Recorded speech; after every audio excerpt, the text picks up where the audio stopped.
All right, I think I'm on. It says I'm live. There's always a delay on this YouTube live stream, but welcome everyone, viewers, subscribers, fellow travelers. We're going to review the best of 2021. We're going to have, maybe some of you are going to make a list and check the chat because there's some very smart people always on this channel. What are your favorite films from 2021? I have this question. I'm going to go through several lists. Let's say top 10 list, top 50, whatever. We're going to take a quick gander at the internet here and see what the critics or everyone else is saying about the best of this past year. I'm doing this December 28th, 2021, so Happy New Year to you in 3 days, for 4 days from now. And I went through the best of 2021. I watched several movies. I looked at all these lists, and I looked at least 10 lists, maybe 15. None of them had the hand of God on it. None. Not even in the top 50. I just looked at IndieWire's top 50 from, it's a conglomeration of 180 critics. Paulo Sorrentino's Hand of God is not on there. I'm just stunned. I can't believe it. I don't know why. I did not read reviews of The Hand of God. I thought it was technically excellent. The story was really good. It was well written. The callbacks to Fellini and everybody else. I mean, there's 100 classic movies in there he's calling out to, but advancing on. It was just really well done. I can't believe it's not in the top 20 of The New Yorker, Rotten Tomatoes. It's just stunning to me. So I really like The Hand of God. That's one of my top picks, certainly for this year. And I have no idea why. What's wrong with me or everybody else? So you can probably figure out if you like this channel based on me just saying I like The Hand of God better than most people. I'm just stunned, frankly, that it's not there. You'll see it when we pull up these top 10 lists. Anyway, again, I'm inviting you to put your favorites. Now, I am more historian than pundit. I am more analyst, cultural analyst than I am reactor to what's just come out.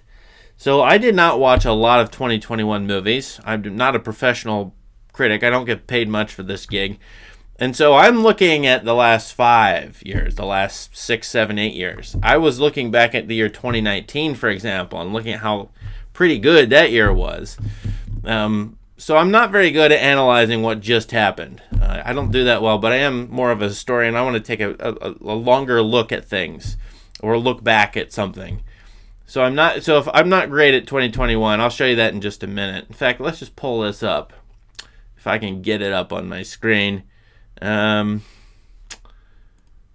pull up the list of what we watched here. Okay, so letterboxd.com, you can follow me there and check out all my ratings, rankings, some write-ups, although they're some of them are quick write-ups. Let's see, I'm on year 2019. So if I go to what came out in 2021, yeah, here you have a whole list. Let me get this. I'll move this out of the way. I'll put this over here. Here's your whole list. No, it's not the whole list. It's just the first 50 or so movies that show up, and they're ranked by popularity. So the question is, which of these are any good? And I put out a poll on my YouTube page asking, okay, what movies are great? I haven't seen a lot of these movies, frankly. I've not seen Titan or Titan. I'm not sure how to pronounce it. But a number of you said this is quite good. So I will take a peek at this movie at some point in time. That is also not showing up on the top 10, top 50 list. I did not see that even once. So you got to tell me why this is so good. I didn't see Macbeth by Joel Cohen, starring Denzel Washington, on many lists either. So I think what the situation we're in is just total confusion. What are these critics and corporations and organizations? What do they believe? What's their worldview? How do they rank these movies? Why do they rank them this way? I have no earthly clue.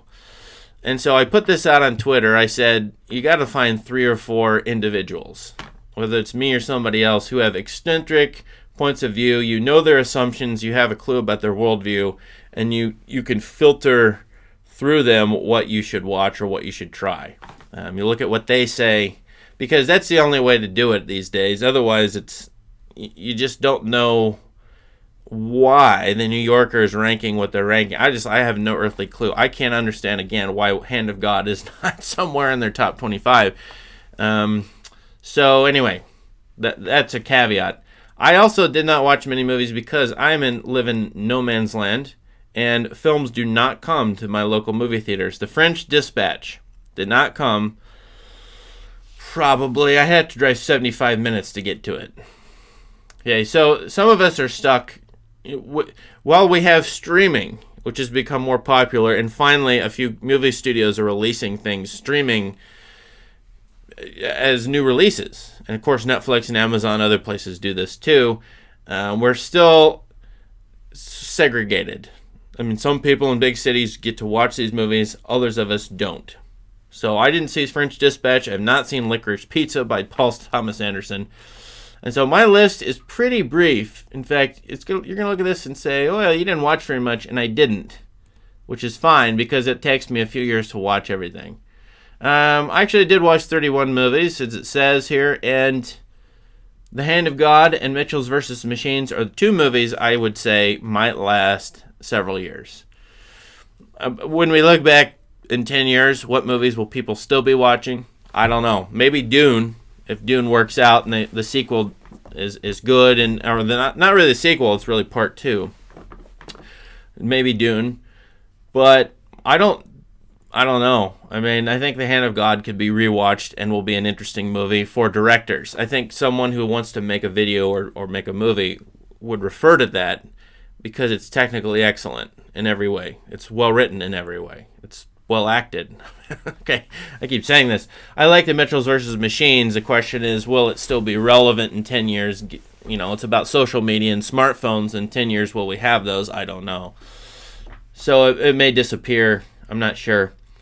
Several movies on this list that people liked that I didn't like as much. And, you know, I try to be fair. I mean, I try to look at things as if in 10 to 20 years, what will people want to watch?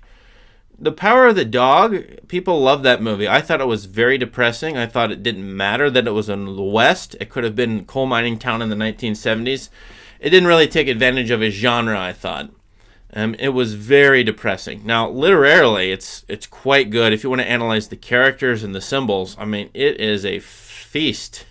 you can have a lot of fun. You can turn your brain on and really get a lot out of the movie. I just thought it was quite a downer, especially given that we're in year 2 of COVID. I didn't need to be super depressed by everyone who's repressed in this movie.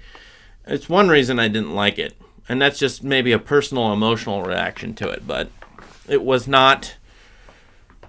did not produce fruit in me, let's put it that way. It was not generative in that sense. Whereas I want my movies to really inspire me. A tragedy can do that, but that one didn't. I know a number of you like The Power of the Dog. Pig, I just watched that. I thought it wasn't as good as you all thought. It had some virtues, but I didn't understand some of it. It was trying to be realistic, but not. I don't know. It was always Nicolas Cage is worth watching, right? But I thought it was going to be a John Wick parody, and that's what it kind of was, but then it was an homage to the Portland? I don't know. Try Pig out. You might like it. So there are a number of movies here. I put Dune low, but this is really a temporary rating. I just have no idea about Dune. As I've told you before, it's part 1. It's only half a movie, really. I think it's like a mini-series or something like that. So we don't have the second half of it. How can I possibly evaluate the first half of the second half? I just don't see how that's going to work out. I didn't think it was a good year for science fiction, even though there's a number of science fiction movies. One that came up recently, this is just released on Netflix, is Don't Look Up. I am shocked that people don't like this as much. In fact, not a lot of people. 222 fans is pretty bad on Letterboxd. For a movie with all of these actors, Rylance, Jonah Hill, Cate Blanchett, the list goes on here. I mean, it's unbelievable. Why didn't you like it if you didn't like this movie? I'm really curious. I have my reasons. This is a movie that should have succeeded. maybe it was too challenging to do a satire of this with this material. I think that the impending doom and death of everybody on Earth is a very challenging story to write. Okay, what are you going to say about that? I thought this movie did not understand its scenario. The period in which it exists. So read my write-up on it. I thought it was interesting in parts, but it failed as an overall vision. I don't think it makes a lot of sense to me as a satire because it doesn't know what it's a satire of. It doesn't even know what it's making fun of. Anyway, I'm sounding like I'm down on a lot of movies, and I am, but the real point for me is I do not really do well at evaluating until like 5 years later. So I went back and someone asked me on my Parasite video, which I didn't like as much as everybody, what movies from this year, 2019, I would have chosen as Best Picture, because I don't like Parasite as much as everybody else. That obviously won Best Picture. So I haven't watched many movies from 2019, but I'm looking at this top like 5 or 6 list going, wow, this year's actually could be real good. Marriage Story, Sound of Metal, Last Black Man, Uncut Gems. These are good movies. So it takes me some time to look at and watch movies. If I just go back to one of these, 2015, I watched 37 movies, and the top 6 or 7 here I really like. So that may end up being the case, and I've probably missed 3 or 4 from 2021 that I really like. So I'm wondering, where am I at here? What you think? Tell us what you think of this past year. I'm going to now survey. Hopefully my sound is working. Let me check this out just a minute. I did this one time several months ago, and my sound wasn't working. So, all right, here a bunch of you. Got some lists on there, so keep passing them out. I think you guys are different than mainstream fare. I'm looking at your lists already.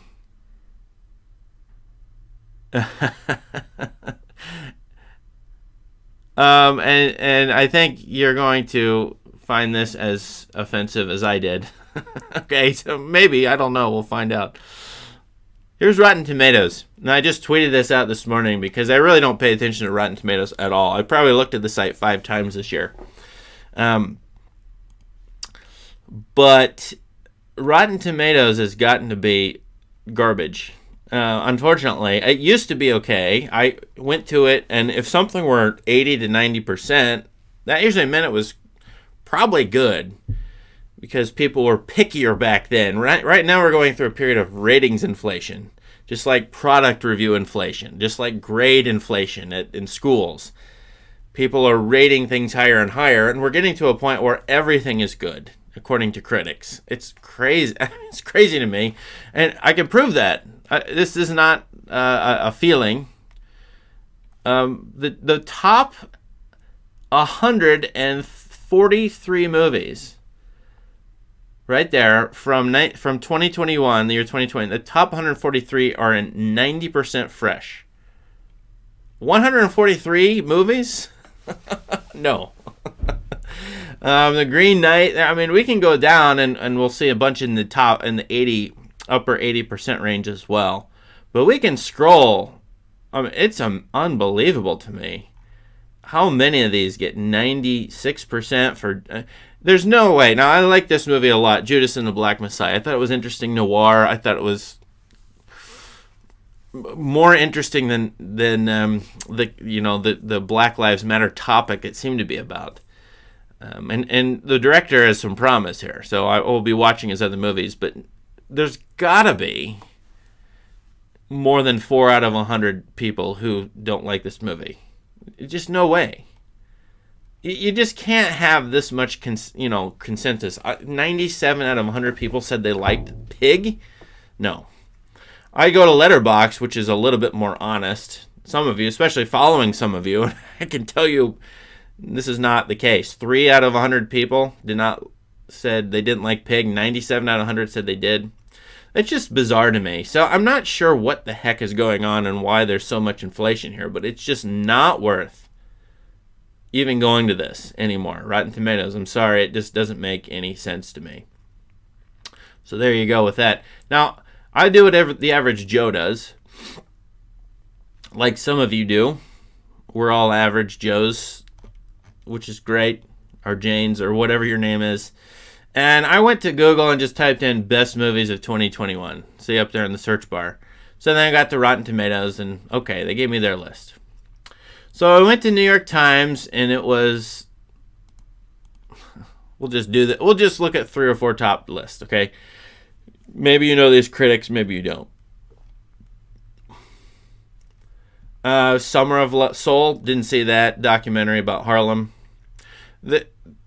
No surprise that New York is praising itself. The New York Times praises a New York-based movie. that never stops throughout my entire lifetime. There's Power of the Dog. It will make a number of top 10 to top 20 lists. It will sometimes be number 1. Why does everyone agree that this is one of the best movies? Now, I do understand why people like this movie. I just think there's going to be a number of people who watch it who don't. I said that in my review. There's so many people I know who would hate this movie with a passion. So I think this movie so far has a lot of people who would have liked it, who like the premise or the topics in it, have already watched it and raved about it. While a number of people who wouldn't watch a Western set in 1920s have not watched it yet. If they did, they would rate it lower. I think that's what's going to happen to this movie. It's going to go down in terms of the ratings overall. I haven't seen this movie, although I see it praised a lot. Bergman Island. You guys know in this year, 2021, I did 13 Ingmar Bergman videos on this channel. And so I should watch this movie and see what they're doing with Bergman Island and which movies they're calling back to from Bergman's filmography. Vox, Alyssa Wilkinson, the critic at Vox, put this number 1 on her list of year 2021. I'm also seeing this movie, Drive My Car. Have you seen it? Do you like this? I have not. Didn't come out near me. They put Steven Spielberg. Here's another New York movie, conveniently, on the New York Times top 10 list. So, and I had a couple of commenters like Velvet Underground. Another movie coming up, I'm surprised by this, King Richard. That looked like a feel-good sports movie to me. It didn't look special when I watched the trailer to it. And with Will Smith starring in it, I thought it was going to be ooey gooey. Now, a number of people are putting it in like the top 30 to top 50 from this year. Is it really that good? I did not go see it because I just thought it wasn't worth my time, but maybe I should. So, big question for you. Is that good or not? Let's go through a couple of other lists, and let's take a look at your comments, because those are always more interesting. And as always, the viewers of this channel, for whatever reason, and I'm biased, I like you, they are a little bit more worldly wise. And I think what helps a lot with critics making lists like this is if you've seen enough from film history. If you've watched a span of 100 plus years of films, and you've watched many of the so-called greats, you have a basis to evaluate what's coming out, what's new, different, and it will be different than people who don't have that basis. If you've seen Fellini, if you've watched Bergman, if you've watched Tarkovsky, and the list goes on, and then you look at what's coming out in 2021, you evaluate those 2021 movies differently. Maybe, and by the way, there may be an advantage to being older here, I don't know.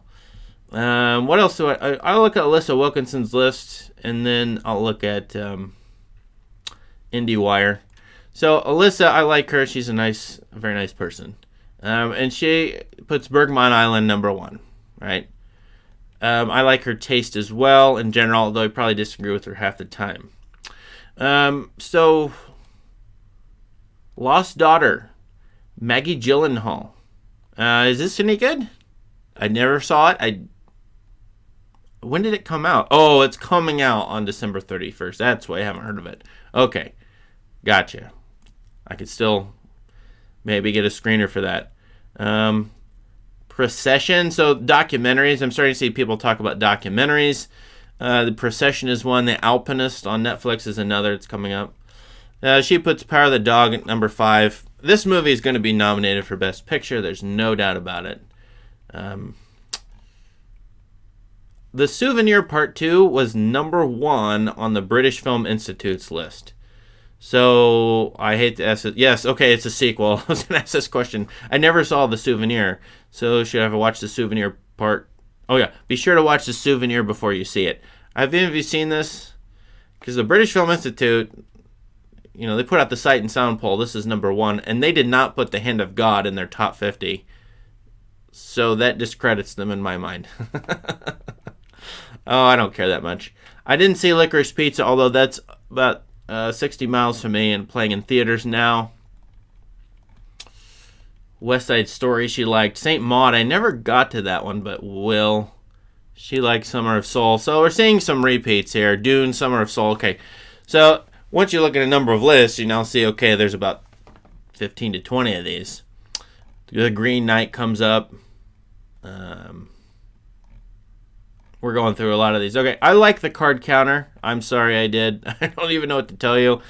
I think it just had to be there in the 2000s with Abu Ghraib, and appreciate Schrader a little bit. I saw a number of people on Letterboxd did not like this one.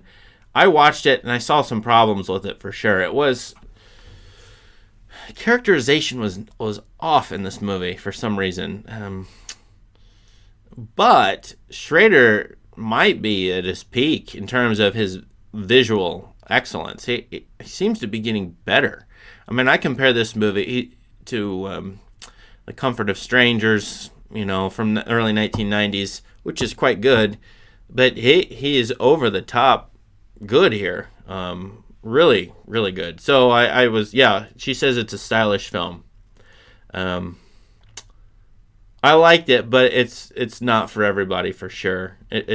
It's a very challenging movie that is not entertaining, and that would describe Power of the Dog as well, wouldn't it? Now let's look at IndieWire. Now this is supposedly a compilation. I'm going to scroll down. No, I don't want your newsletter. I'm going to scroll down very quickly. And we'll see what's the... Okay, Power of the Dog, number 1. So Drive My Car, Licorice Pizza, Worst Person in the World. It comes up here. We've seen that a couple times on these lists. Memoria.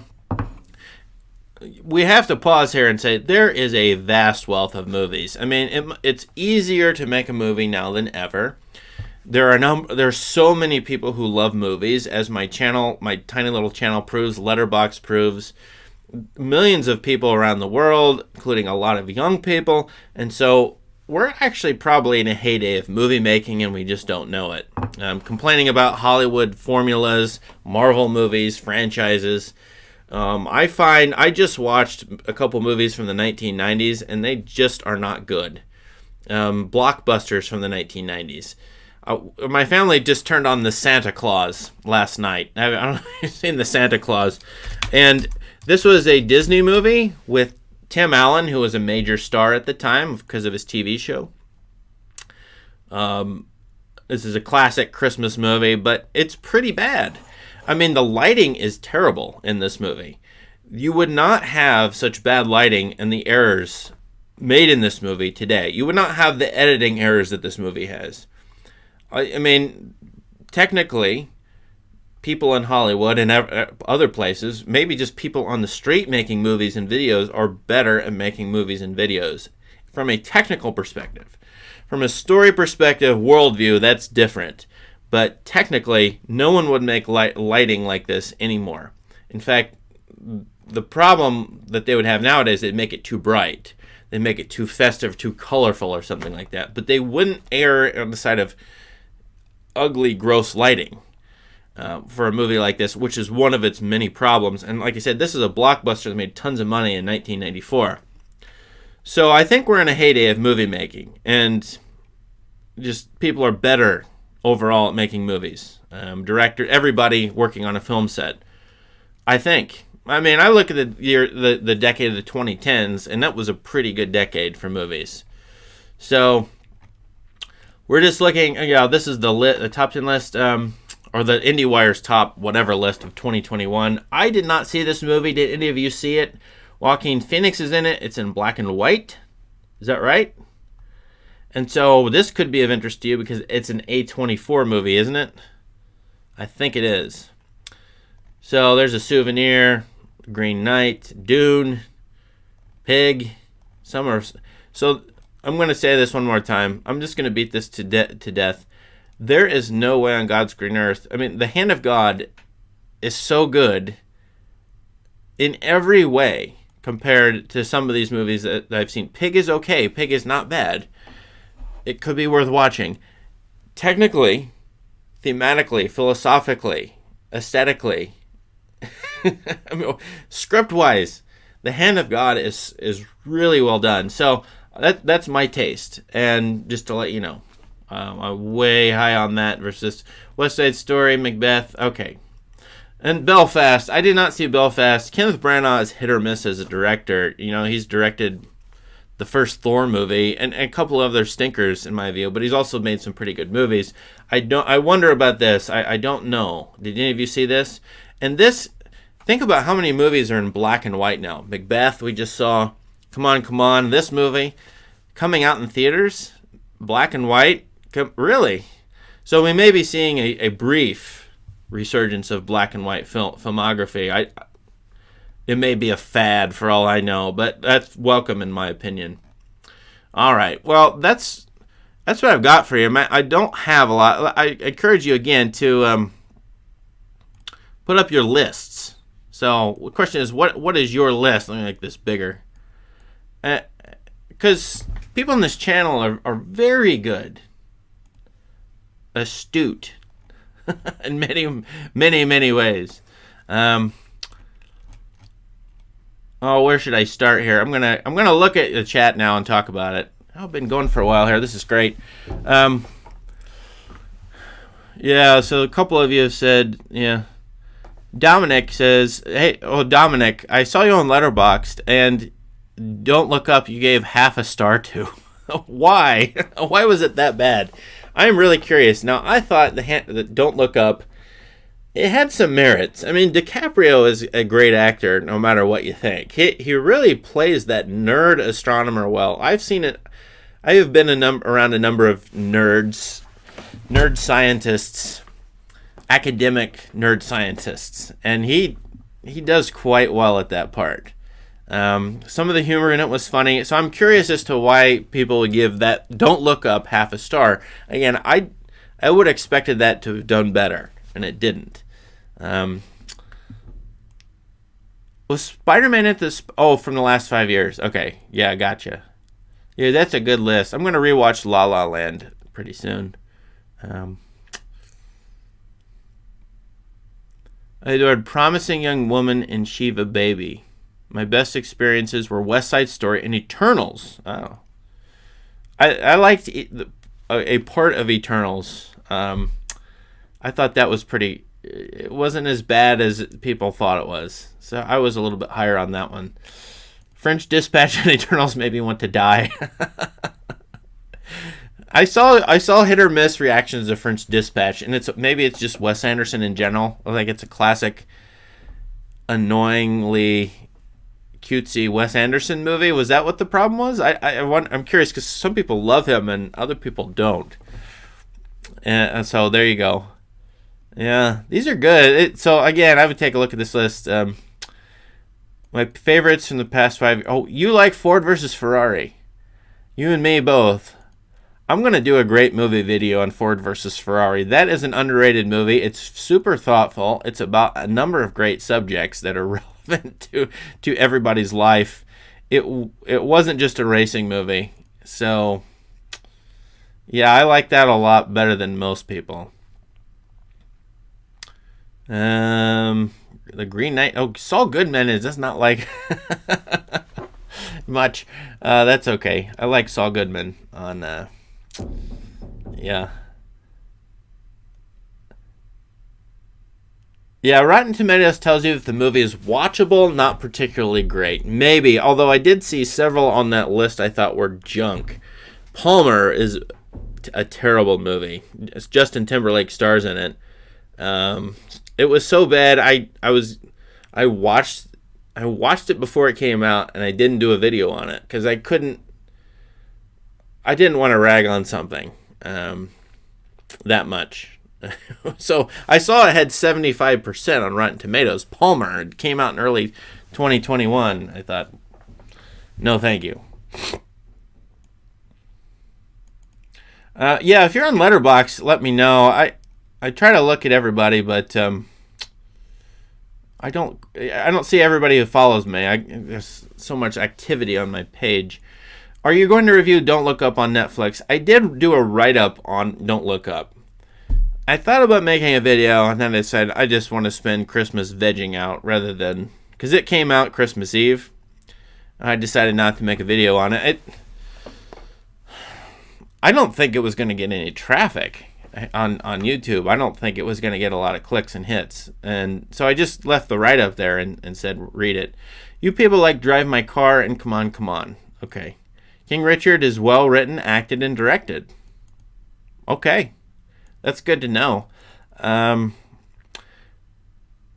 don't mean to insult it. It sounds like a good airplane movie. Like if you're on an airplane, you want to watch something, and you don't want to feel like a piece of garbage because so many movies today are downers. You know, when I'm on an airplane, I want to feel happy because it's not a good, pleasant experience. And I'm not on an airplane much, by the way. So King Richard may be an option. Yeah, zeros and ones. I didn't see that. Yeah. Yeah, if you like Schrader, try the card counter. I did a write-up on it. I had there's a lot of Tarkovsky in it, and I really appreciated that. I mean, the hotel room he makes for himself is... It's as if he's creating... in the card counter, you have a character who was a torturer in Abu Ghraib. He spent, I think, 8 years in prison, and now he's a professional gambler. But he goes into hotel rooms because he only lives in hotel rooms, and he covers it in sheets. Everything he wraps in a sheet. So his room looks black and white, or gray tones, basically monotone. And it looks a lot like shots from Nostalgia and The Sacrifice from Tarkovsky. So that's what was really interesting to me about. I was trying to figure out what Schrader was doing with it. Hello, Shrek's cousin. Oh, I got a super chat. Have you tried playing any narrative video games? If so, what are your favorites? Oh, no. The problem with video games is they take so many hours to play. I like Fallout. So Fallout New Vegas. I really appreciate that game. I mean, I wish I could have wrote that game. Yeah. I don't play a lot of games. I probably get to 2 games a year at this point, unfortunately. Right now, I started Fallout 76, which I hadn't tried before, and there's not a lot of stuff in there besides the social and just going to shoot stuff. I like the West Virginia atmosphere of it, but I am curious as to narrative video games. There was a game called Inside that I liked a lot. There wasn't much to it, but it did have a story, and it was kind of moving, I would say. I like Portal 2 a lot. I don't know if it looks just like a puzzle game, but it integrates the puzzle stuff with the story in a way that the problem with games is you the player are doing stuff, but then you've got a narrative that is controlled by the programmers and the writers, and so those two things don't go together easily, if at all. But Portal 2 blends them seamlessly. I love the voice acting in it, so it still remains as a unique video game playing experience. I don't know if that counts as what you mean by narrative. I tried Red Dead Redemption. It was just so long. My goodness. Or Red Dead Redemption 2. Love the world. Love everything you can do in that. It was just so long. I don't think I finished it. And I didn't really get into it as being the character. I just enjoyed riding a horse around and shooting animals and skinning them and robbing stagecoaches. Right? So that wasn't a narrative. I like the open world, and that's a really interesting question, because will video games ever succeed in blending the narrative with the game playing? You got to tell me, because I don't play enough games to know. What's so bad about the Santa Claus's editing? You watch it. So the Santa Claus, it will have a joke or have a line, and then the shot will linger for an extra half second. And they don't cut when they need to cut. They figured out, Howard Hawks figured out in 1940, have characters talk over each other, have rapid, fire scenes and edits.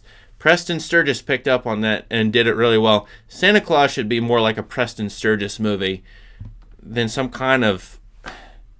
It's just bad. You just watch it and you'll see that it's too slow because each shot lingers too long, or a number of shots linger too long. I'm just saying you cut it different. YouTubers know to cut things, when to cut things and when not to cut things better than the Santa Claus did. So there you go. All right. Enough about Santa Claus. Belfast winning Best Picture. Oh, would be disappointing as Green Books. Oh, I gotta see Belfast. We'll see if I can get to it, but yeah.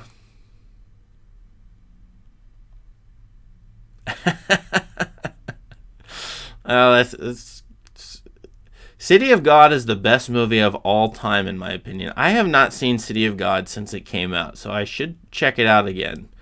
That is the movie about the kid in Brazil.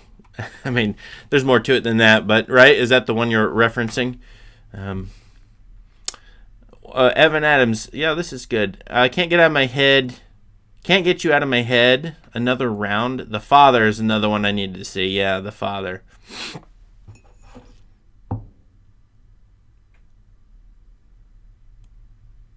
Yeah, so Saul, the Valve, the video game company. All right, we're into video games now. All right, and yeah, you're reminding me, Mr. Singh, that I need to watch Haneke films. This late December, I've been catching up on all the science fiction films I missed. So Melancholia and a bunch of others like that. And I pretty much now watched every science fiction movie that's come out in the last 25 years. So I got to now switch over to something else. But yeah, one of the points is when you have a best of 2021 list and they're promoting movies, just remember in the last 20 years how many great movies there are that you haven't seen. And I would say prioritize the top 5 of each year or the top 10 of each decade over the top 40 of the year. That to me is really important, and watch good stuff. Hellblade is better than Sound of Metal sound design? Oh, that's a video game. Okay. Well, video games, the soundscape in them, it's just incredible. So here's one thing that's coming up for me. I'm letting my kids play a little. I have 4 kids at home playing a little bit of video games, not very much. And they're already telling me they would rather play video games than watch movies. That's what they say. No, that shouldn't be the case. Movies should be better than games, although there's room for both. Movies now have to compete with the games, and so I don't know how they're going to do that. Because there's been so many good games released in the last 15 years. Who's my favorite actor? Oh, gosh. Oh, my gosh. I don't have one. I mean, Robert Mitchum, Buster Keaton. Oh my gosh, there's so many of them that really work well within the context that they're in. So I'm watching The Office again for like the 8th time, and Steve Carell is just, I really like him in that. But he's not good in other things. He's good in some things, but not other things. So it maybe depends on the context. I don't know. I'd have to come up with a great actors list. I was toying around with making a best Jack Nicholson movie video. Jack Nicholson in the early to mid 70s he was on fire. He was able to pick scripts. He was unbelievable then. Jimmy Stewart, yeah, Cary Grant. I mean, the list goes on. Harry Dean Stanton, every movie he's in is great, isn't it?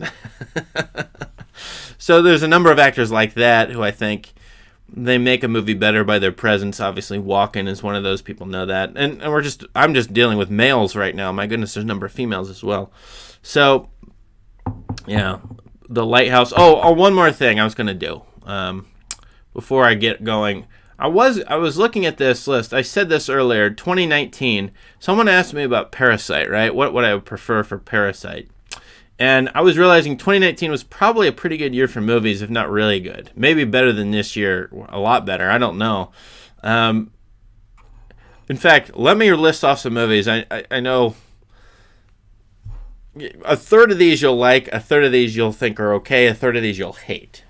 But everybody will be a different third with each one of them. Parasite, The Irishman, Uncut Gems, Knives Out, Joker, Portrait of a Lady on Fire, Marriage Story, The Lighthouse, Jojo Rabbit, 1917, Sound of Metal. Look at that top. That's 2019. Now, I got 3 or 4 I really love out of that list, but I can respect most, if not all of those. Midsummer, Little Women. No, not Star Wars. Avengers Endgame, that made a ton of money. Whether you like it or not, it was, a boon to Hollywood, and because of that, it helps keep the movie industry going. Ford vs. Ferrari, Farewell. I hated Ad Astra, but whatever. Toy Story. Hidden Life by Malick. Claws. First Cow. Not Rocket Man. Peanut Butter Falcon. John Wick 3. Sorry, I kind of like that. Mr. Rogers documentary. Oh, there's Saint Maud. Why is Saint Maud in 2019 when people are putting it in their top? Whatever. One of our problems is we don't know when movies are released anymore. Oops, I got to put this up on the screen. Last Black Man in San Francisco. So you go through this list and you'll find 10 movies that are really great you'll love.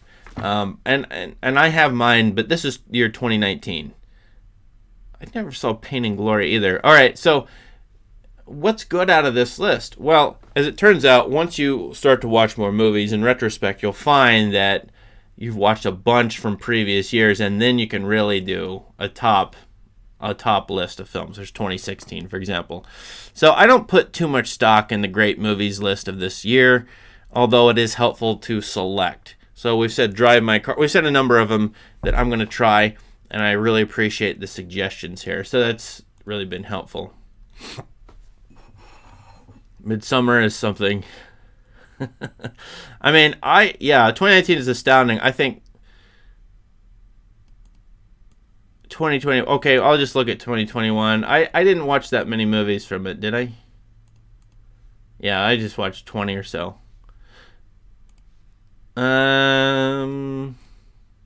Popularity with friends. Yeah, so I put. Oh shoot. Well, I don't have my list on here. Obviously, the Beatles came out, this Get Back, which wasn't a movie. It was like a 10-hour documentary. Scenes from a Marriage, they remade Bergman's. I never saw this. Did anybody see this? I mean, Oscar Isaac and Jessica Chastain. Okay, I'm in on that. There's Tyler Cooney. There's some of you already there, my friends. Anyway, I don't know what's worth watching, what's not. So we're going to have to still figure this out, but I should probably do a best of the 2010s.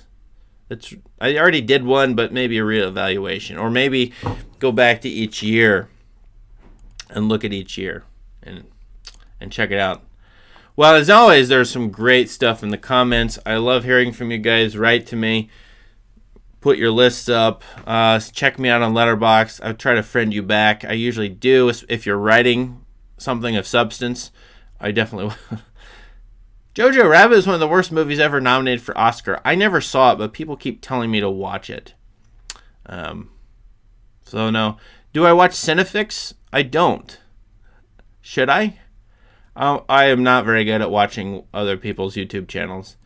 I did rank Tarkovsky's films from first to last, didn't I? Didn't I? Yeah, I did a Tarkovsky video, and I can't remember if I ranked them. It would probably be something like Sacrifice, Mirror, Nostalgia, Andrei Rublev, Nostalgia. It's probably like a top 4. I just did a video on The Sacrifice if you want to go check that out too. I think I've got about 3 or 4 Tarkovsky videos on my channel now. I think. Yeah. So, yeah, if you guys have video games that are narrative-based, that are excellent visually, semi like a cinematic experience, but of course they're games. Oh, put those down there too, because, you know, I think that would be really interesting. I might try to play 1 or 2 of them. Here's my last question. Can you recommend the best college professor to follow other than you? I probably say this every single time.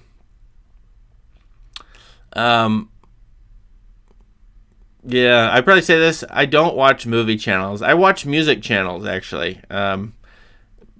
Music criticism and music. I don't know why I don't watch movie channels. I think they just bother me, or I don't need to. I'm probably a snob that way, but I'm interested in studying other things that I don't know much about. So that actually gives me the creative fuel to do this. Are there any other college professors on YouTube? There have to be, but I just don't know of them. So if you know of them, let us know. Yeah, I'm not sure. There are college professors doing history and other kinds of subjects. I'm not sure about film, although surely there's got to be somebody. These are all great. Oh, Control is Ted Chiang's favorite game? Oh, that's interesting.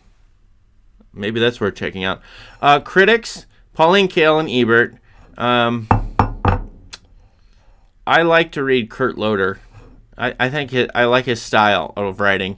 I like Alyssa Wilkinson, as I said, on Vox. She's a nice, thoughtful person. I'm blanking on other critics. I mean, there's a number of good ones, and I probably I've started to do a best books video series, but I probably should look into that. The Last of Us are... Oh, there, really? Okay. Aaron Hunter. Okay, thank you. That's really helpful to me. I will do that for sure, even right now. All right. Well, Happy New Year, everyone. I will be back. I'm making videos, but be back with live streams probably in February. I've got a big trip coming up on which I might get to watch a bunch of movies. So I hope you have a great New Year and happy beginning to 2022, which I hope is better than 2021 for most of you. And if nothing else, we've got streaming movies and every movie ever made now available to us. Isn't that amazing? So enjoy that fact of life, because when I was a kid, when I was a teenager, that was not the case. It was hard to find movies to watch because they weren't available to us. So now you count your blessings, everybody. You've got all these movies to watch online streaming. See you all later. Thank you so much for participating. Bye-bye.